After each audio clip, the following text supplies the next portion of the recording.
अंबरनाथ, बदलापूर आणि उल्हासनगर या शहराच्या एकात्मिक घनकचरा व्यवस्थापन प्रकल्प मार्गी लागल्याचं चिन्ह दिसून येत आहे।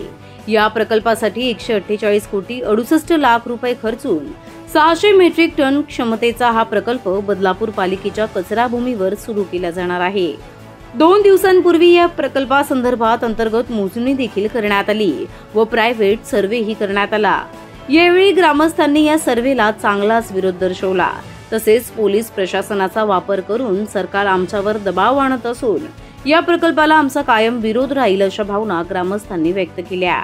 त्यानंतर शुक्रवारी पुन्हा एकदा सर्व्हेसाठी त्या ठिकाणी कमिटी आणि मोठ्या प्रमाणात पोलीस प्रशासन आल्यानंतर पुन्हा एकदा ग्रामस्थांनी जोरदार विरोध दर्शवला।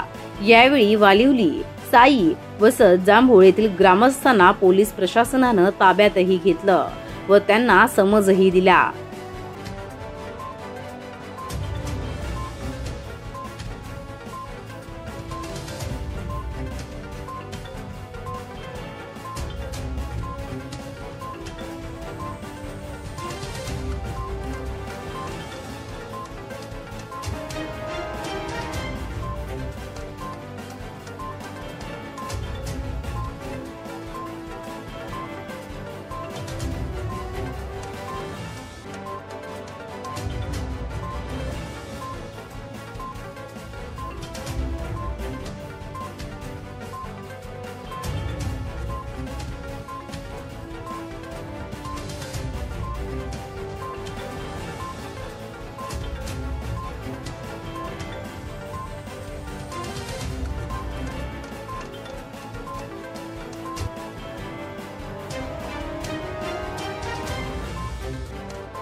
प्रतिनिधी श्रद्धा ठोंबरे, आपले बदलापूर।